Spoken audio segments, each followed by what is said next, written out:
السلام عليكم، مرحبا بكم. إن شاء الله تكونوا كامل بخير. راني جيت البنات وجبت لكم اليوم وصفة التيراميسو اللي كامل نحبوه ويوالم في رمضان إن شاء الله.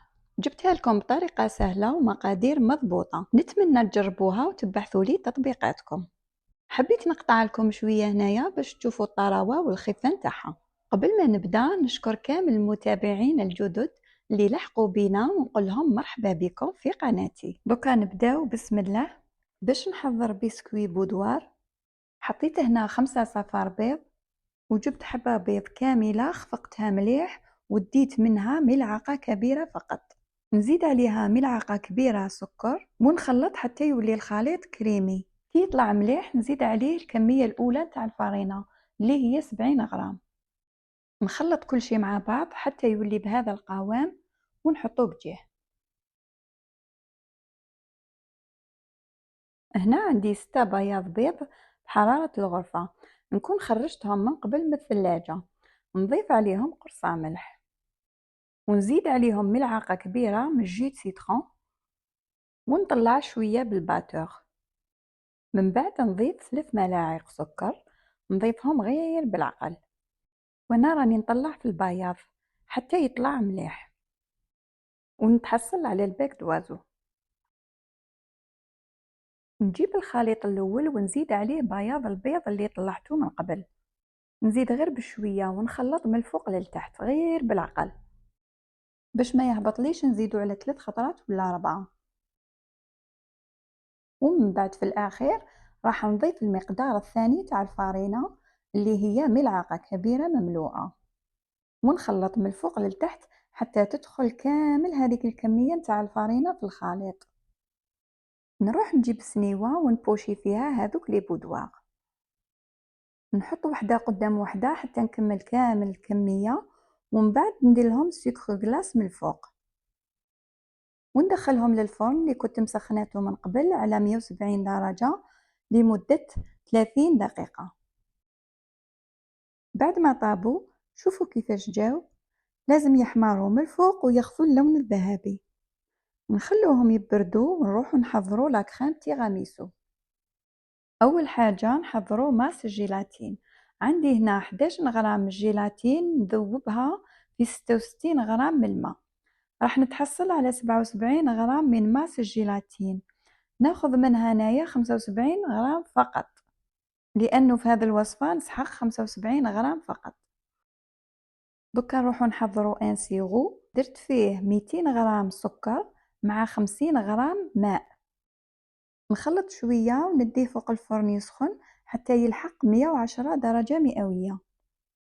من جهة أخرى نجيب 6 صفار بيض نطلعهم مليح بالباتور، ومن بعد نضيف هذاك السيرو اللي كنت لحقته ل 110 درجة مئوية فوق الصفار، نضيفه غير بالعقل. هنا في هذه المرحلة راني نضيف فيه هكذاك هو سخون باش نعقم صفار البيض. نضيف كميات قليلة وراني نخلط حتى نكمل كامل هذاك السيرو. نواصل نخلط حتى يلحق مجة 60 درجة مئوية. راح نضيف عليه لاماس جيلاتين اللي كنت خدمتها من قبل، نضيفها بشوية وراني نخلط حتى تندمج كامل المكونات مع بعضها. نضيف دركا الماسكاربون 450 غرام ونعاود نخلط بالباتور، نخلط حتى تدخل كامل فيه. نجيب دركا 450 كريمة سائلة نطلعها مليح بالباتور. من بعد نجيب بول كبير ندير فيه هذاك الخليط السابق، باسكو البول اللي كنت دايره فيه مقبل صغير ما ساعدنيش في الخدمه.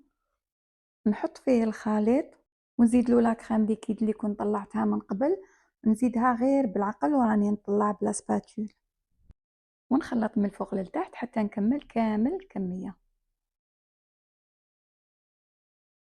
هنا نجيب قالب ابعاده 12 على 22 سنتيمتر، نشمخ لي بودوار في القهوه ونحطهم وحده قدام وحده حتى نعمر كامل الطبقه التحتانيه.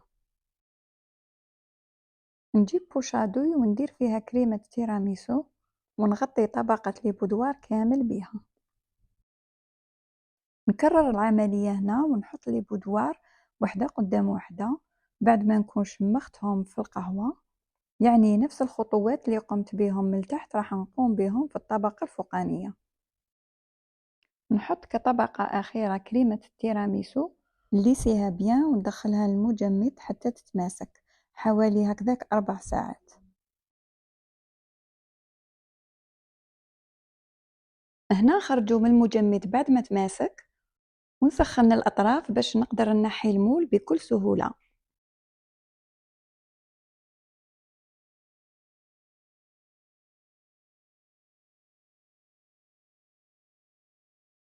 دوكا نروح نقطع الحواف، وفي كل مرة كي نجي نقطع طبعا لازم نسخن الموس ونمسحه باش الخدمة نتاعي تكون نقية وبروفيسيونيل. هنا بهذيك الكريمة اللي قعدت لي حبيت ندير دي غوزاس كيما راكم تشاهدوا، نعمرها من الفوق كامل، من بعد نرشها بالكاكاو.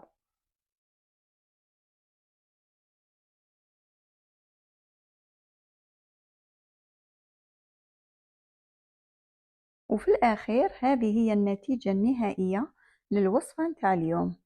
ننصحكم حبيباتي تجربوها، قراف بنينة، وكتبوا لي في التعليقات الوصفات اللي تحبوهم باش نشاركهم معكم. راح نقطع لكم هنايا قطعة صغيرة باش تشوفوا كيفاش جات. وفي الأخير ما بقى لي غير نقول لكم ما تنساوش الإعجاب بالفيديو وتشتركوا في القناة باش يوصلكم كل جديد. إلى اللقاء حبيباتي، انتظروني.